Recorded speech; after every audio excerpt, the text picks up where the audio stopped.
नमस्कार। आज म तपाईहरुलाई यो डाउजिङ टुल्स मध्येमा यो पेन्डुलम को प्रयोग कसरी गर्ने भन्ने सम्बन्धमा देखाउन गइरहेको छु। मैले अस्तिको भिडियोमा डाउजिङ के हो र प्रयोग कसरी भइरहेको छ भन्ने कुरो मैले तपाईहरुलाई प्रस्तुत गरिसकेको छु र नेपालमा यो डाउजिङको प्रयोग यदाकदा भइरहेको पाइन्छ। तर अन्य देशमा जस्तो अमेरिका, युके, चीन, भारतमा जस्तो नेपालमा ट्रेनिङ सेन्टर नै भएको चाहिँ मैले पाएको छुइनँ र त्यसरी नै व्यापक रूपमा प्रयोग गरेका नि भेटेका छैन। तर यदाकदा कहिलेकाहीँ धर्मगुरुहरूले प्रयोग गरेका चाहिँ मैले भेटेका छु र मैले यस डाउजिङको सामान्य जानकारी मलाई भइसके पछाडि, मलाई एक खालको जिज्ञासा भइसके पछाडि यस सम्बन्ध के छ, नेपालमा यसको कुनै तालिम केन्द्रहरू छन् कि भनेर मैले इन्टरनेटमा धेरै मैले गुगलमा सर्च गरेँ, तर नेपालमा एउटा पनि मैले भेटिनँ। यो डाउजिङ सम्बन्धमा कुनै पनि भिडियोहरू नभेटेको हुनाले मैले नेपालीमा यो डाउजिङको सामान्य जानकारी दिने प्रयास स्वरूप यो भिडियोहरू प्रस्तुत गर्दैछु। मैले पनि कुनै तालिम केन्द्रमा मैले सिकेको होइन। यो मालालाई एउटा ऊर्जा परीक्षणको रूपमा प्रयोग गर्दाखेरि जुन यसको मैले एउटा रहस्य मैले थाहा पाएँ, त्यस पछाडि मैले यसैको निरन्तरता स्वरूप अध्ययन गर्दै जाँदाखेरि आज म यो अवस्थामा तपाईहरुलाई सामान्य प्रस्तुति दिन सक्ने भएको छु। मैले जति बेला यो मालाको प्रयोग मैले यही क्रिस्टल मालाबाट सुरु गरेको थिएँ, प्रयोगबाट मैले जानिसके पछाडि मैले निरन्तर मैले अनलाइन लगायतमा मैले अध्ययन गर्दै गएँ, विभिन्न कन्टेन्टहरू अध्ययन गर्दै गएँ। त्यसले गर्दाखेरि आज यो डाउजिङको टुल्सहरू के हो, कसरी प्रयोग हुन्छ र कहिलेदेखि प्रयोग भएको भन्ने यावत कुराहरू तपाईहरुलाई मैले अस्तिको भिडियोमा पनि कन्टेन्टको रूपमा प्रस्तुत गरिसकेको छु। अस्तिको भिडियोमा मैले आवाज दिएको छैन, तर आज म तपाईहरुलाई यो डाउजिङ टुल्स मध्येको यो माला, दुईटा माला मसँग क्रिस्टल माला र यो जप्ने यो मसँग जुन तुलसीको माला छ अर्को, भने अर्को मैले पेन्डुलम मैले आफै बनाएको छु रुद्राक्षको, भने अर्को यो रबरको मैले आफैले पेन्डुलम बनाएको छु। यी पेन्डुलम र यी मालाहरूलाई कसरी हामीले सामान्य प्रयोग गर्न सकिन्छ भनेर तपाईलाई यो भिडियो तयार गरी प्रस्तुत गर्दैछु। यी मालाहरू हामीले ध्यान गर्दाखेरि जप्ने मात्रै होइन, यसको धेरै कुराहरू छ। भने यो क्रिस्टल माला, यसको यो माला विशेष गरी महिलाहरूले प्रयोग गर्ने गर्दछ भने यसलाई विभिन्न शक्तिको लागि पनि यसलाई प्रयोग गर्ने गरेको छ। भने आध्यात्मिक रूपमा, धार्मिक रूपमा नि यसको अर्थ छुट्टै छ। भने रुद्राक्षको यसको प्रयोग त व्यापक रूपमा भइरहेकै हो, भने यसको शक्ति त्यस्तै छ। मैले आज यहाँ पेन्डुलमको रूपमा यसलाई प्रयोग गर्दैछु। भने यो रबरको यो एउटा हटगन मार्फत बनाएको मैले रबरको पेन्डुलम हो। नेपालमा चाहिँ यस्ता पेन्डुलमहरू किन्न खोज्दाखेरि पनि नेपालमा नपाइने मैले चाहिँ भेटेँ। धेरै मैले अनलाइन मार्फत सर्च गरेँ कुनै ठाउँमा पाइन्छ कि भनेर नि मैले सर्च गरेँ पेन्डुलमहरू किन्नको लागि, तर मैले पेन्डुलम किन्ने कुनै ठाउँ भेटिनँ। अन्तिममा मैले यो आफैले बनाउन म बाध्य भएँ। यो रबरको पेन्डुलम मैले हटगनको मैले बनाएको, त्यसै गरी यो रुद्राक्षको पेन्डुलम मैले बनाएँ, घरमै बनाएँ। यसरी प्रयोग गर्दाखेरि, यो बनाएर प्रयोग गर्दाखेरि यसले राम्रै काम गरेको हुनाले मैले आज तपाईहरुलाई यहाँ 4 प्रकारको दुईटा माला र दुईटा पेन्डुलम मैले यहाँ प्रयोग गर्दैछु। भने अन्य 3 प्रकारको पेन्डुलमहरू, 3 प्रकारको अन्य डाउजिङ टुल्सहरूको प्रयोगमा तपाईहरुलाई म पछि प्रस्तुत गर्नेछु। हाम्रै घरमा कसरी हामीले बनाउन सक्छौँ ती पेन्डुलमहरू पनि, पेन्डुलम टुल्सहरू पनि नेपालमा किन्न पाइँदैन, तर हामीले आफै बनाउन सकिने रहेछ भन्ने मैले त्यसको प्रयोग गरिसकेको छु। त्यसले गर्दाखेरि हामीले कुनै धेरै पैसा खर्च गरेर हामीले किनिराख्न जरुरी छैन। अब धेरै कुरा नगरिकन म तपाईहरुलाई यो पेन्डुलमहरुको प्रयोग कसरी गर्ने भन्ने म सामान्य जानकारी तपाईलाई प्रस्तुत गर्दैछु।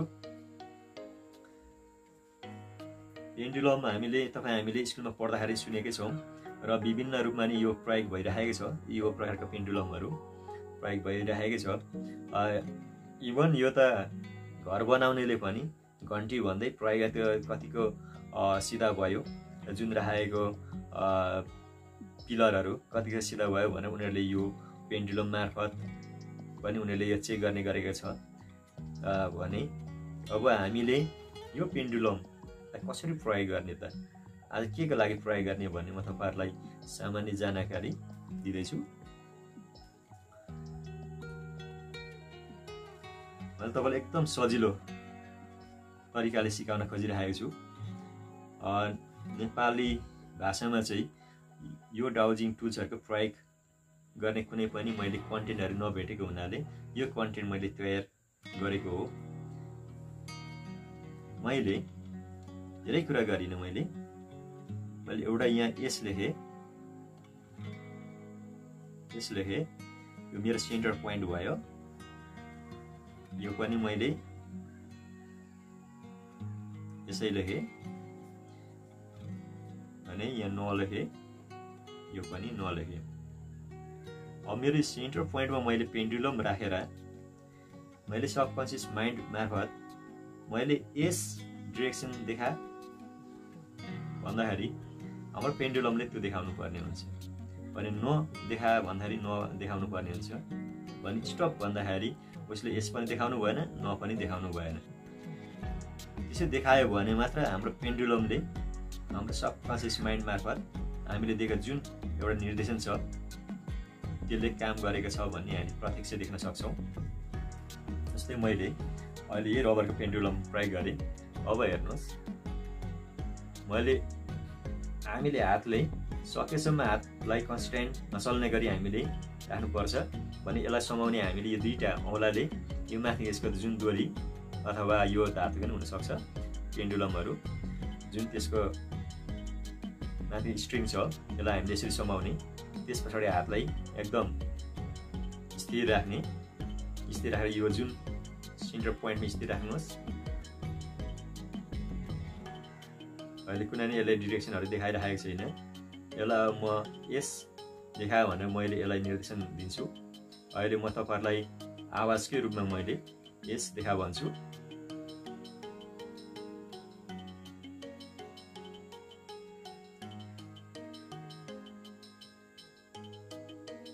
एस देखा।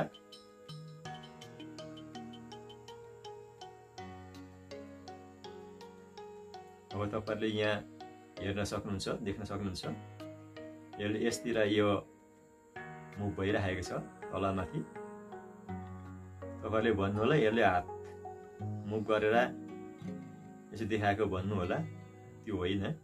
अलिअलि यहाँ हातलाई स्थिर राख्न खोज्दाखेरि नि हात हल्का हल्लिएको छ, तर नहल्लिँदाखेरि पनि यसले त्यो नै देखाउने हो। यसलाई मैले नदेखा भन्छु।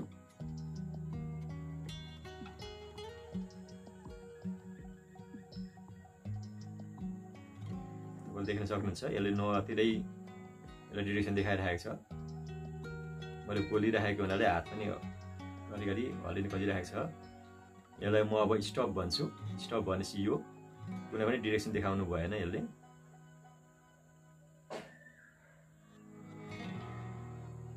अब मैले नबोलिकन फेरि यस देखा नदेखा म भन्छु।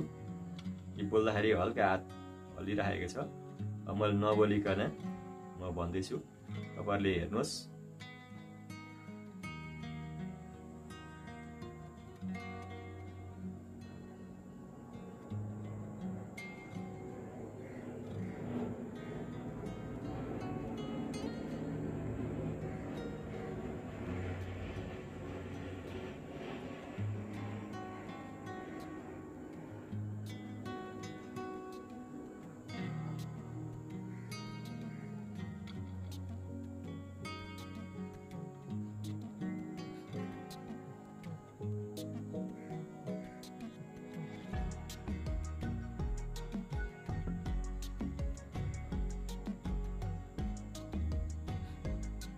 अब हेर्नुहोस् यसलाई म क्लकवाइज घुम्नलाई म निर्देशन गर्छु भने अर्कोबाट एन्टी क्लकवाइज घुम्न म भन्छु। अहिले क्लकवाइज घुम्नको लागि यसलाई म निर्देशन दिन्छु।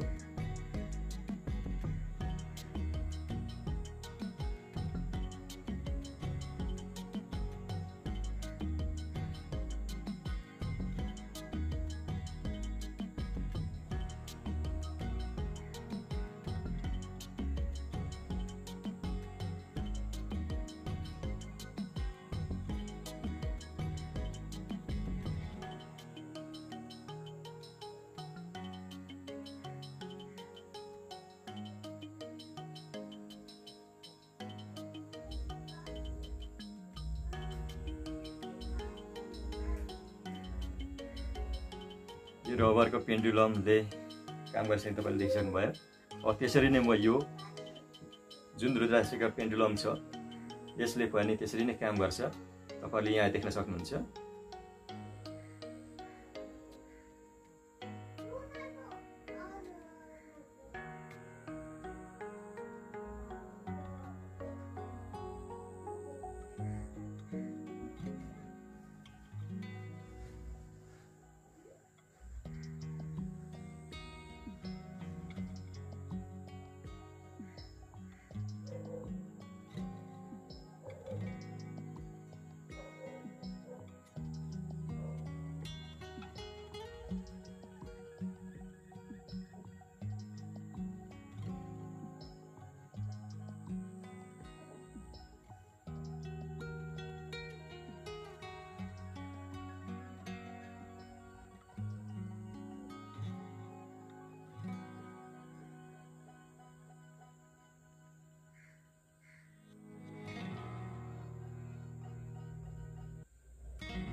रुद्राक्षको पेन्डुलमले पनि अघि रबरको पेन्डुलमले जस्तै डिरेक्सनहरु देखाइसकेको छ।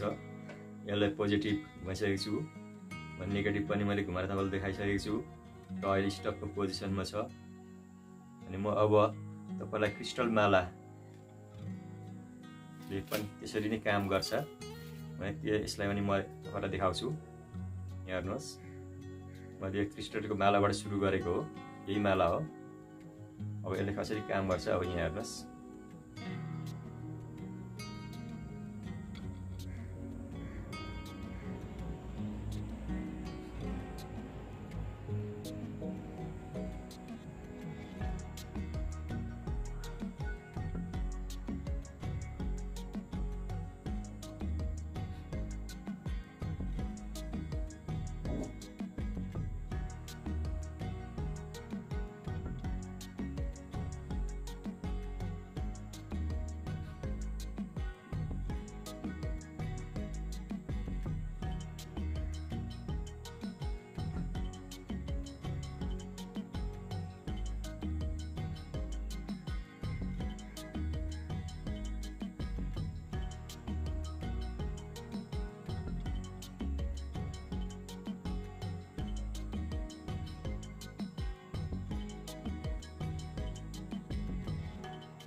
अहिले यो मालाले पनि यस्तै यस डिरेक्सन नो डिरेक्सन यस डिरेक्सन नो डिरेक्सन र स्टप क्लकवाइज र एन्टी क्लकवाइज घुमिसकेको छ। क्लकवाइजलाई हामी पोजिटिभ इनर्जीको रूपमा लिन्छौँ भने एन्टी क्लकवाइजलाई नेगेटिभ इनर्जीको रूपमा लिन्छौँ।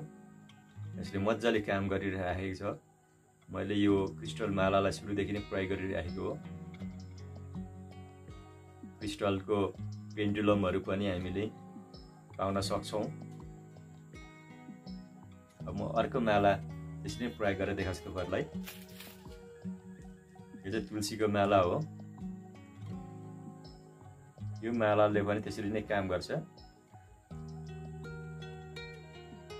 मैले नबोलिकन यहाँ निर्देशनहरु म दिइरहेको छु।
डेस्कटप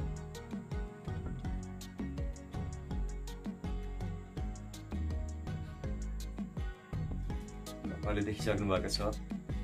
अब कसरी काम गर्यो यो माला, स्टिलको माला, यो तुलसीको माला, रुद्राक्षको पेन्डुलम, रबरको पेन्डुलम सबैले उस्तै काम गरिरहेको छ। यसरी तपाईँले कुनै पनि चिजको पेन्डुलम बनाएर तपाईँले यसरी प्रयोग गर्न सक्नुहुन्छ भने पेन्डुलमलाई प्रयोग गर्ने विभिन्न चार्टहरू हामीले अनलाइनमा पाउँछौँ। ती चार्टहरूलाई डाउनलोड गरेर हामीले प्रयोग गर्न सक्छौँ। आज तपाईँहरूलाई मैले खालि यस र नोको मात्रै मैले तपाईँलाई देखाएको छु भने आगामी भिडियोमा म अन्य कुराहरू, अन्य चार्टहरू म प्रयोग गर्छु। तपाईँहरूलाई सामान्य मैले यो अनलाइनबाट डाउनलोड गरेको एउटा चार्ट पनि देखाउँछु। तपाईँले यस्तो चार्टहरू डाउनलोड गरेर तपाईँले प्रयोग गर्न सक्नुहुन्छ भने यो पेन्डुलम मार्फत यो मैले क्रिस्टलको जुन पेन्डुलम मैले प्रयोग गरिरहेको छु, यसबाट मैले जुन नेगेटिभले देखाउने चिजहरूलाई, सुरुमा नेगेटिभ देखाउने चिजहरूलाई पछाडि इनर्जी पास गरिसके पछाडि पोजिटिभ देखाउने पनि हामीले गर्न सकिन्छ भन्ने तपाईँहरूलाई म अर्को भिडियोमा, आगामी भिडियोमा म प्रस्तुत गर्नेछु। अध्ययन गर्दै जाँदाखेरि यस्तो खालका चार्टहरू मैले भेटेको छु र मैले प्रयोग गरेर मैले ट्राई पनि गरिसकेको छु। तपाईँहरूले आफैले बनाए पनि हुन्छ, आफैले लेखे पनि हुन्छ र यस्तो चार्टहरू हामीले डाउनलोड गरेर प्रयोग गरे पनि हुन्छ। यहाँ पनि छ स्नो चार्ट भनेको, यस्तो खालको स्नो चार्टहरू हामीले अनलाइनमा पाउँछौँ भने मैले एकदम तपाईँहरूलाई यो सामान्य मैले स्नो चार्ट मैले बनाएर तपाईँहरूलाई देखाइसकेको छु। तपाईँहरूले आफ्नो अनुकूल एक्सपेरिमेन्टको लागि जस्तोसुकै चार्ट बनाए पनि हुन्छ। यस्तै चार्ट हुनुपर्छ भन्ने छैन। मैले चाहिँ प्रयोग गरिसकेको छु किनभने मैले यो स्नो मात्रै होइन, मैले नम्बरहरू लेखेर मैले विभिन्न विषयहरूको नामहरू लेखेर पनि मैले गरेको छु भने विभिन्न अल्फाबेटहरू र विभिन्न जस्तो अब मोबाइलमै पनि हामीले विभिन्न एप्सहरू प्रयोग गर्छौँ। त्यो एप्सहरू प्रयोग गरेर एप्सको विभिन्न नामहरू यसरी नै वरिपरि लेखेर पनि मैले ती एक्सपेरिमेन्टहरू गरिसकेको छु। त्यसैले तपाईँहरूलाई ती मैले गरेका एक्सपेरिमेन्टहरू जुन मैले जानेको एउटा सामान्य ज्ञान थियो, मैले खोज्दै जाँदाखेरि पाएको ज्ञान, त्यो ज्ञानलाई हो कि होइन भनेर मैले एक्सपेरिमेन्ट गर्दाखेरि केही यसमा रहस्यमय नै मलाई पनि लाग्यो। हेर्दा जादु जस्तो तर यथार्थ नै हो, जादु होइन भने यस्ता खालका सामान्य चिजहरूलाई हामीले सबकन्सियस माइन्ड मार्फत कसरी हामीले निर्देशन दिन सकिन्छ भन्ने चाहिँ यो एउटा प्रष्ट उदाहरण हामीले पाउँछौँ। तपाईँहरूले नि घरमा यस्तै कुनै पनि पेन्डुलमहरू बनाएर प्रयोग गर्न सक्नुहुन्छ। यस्तै हुनुपर्छ भन्ने छैन। यस्तै तपाईँले इभन कागजकै बनाउनु भए नै हुन्छ, प्लास्टिकको भए नि हुन्छ, अथवा यस्तै अब रुद्राक्षको मालाहरू अथवा यस्तै कुनै पनि धातुहरू जस्तोसुकै प्रयोग गर्दाखेरि पनि यसको एउटा रिजल्ट हामीले हेर्न सकिन्छ भन्ने चाहिँ मैले मेरो जुन अध्ययनबाट पाएको छु। हस् त आज तपाईँहरूलाई यति नै प्रस्तुत गरेँ।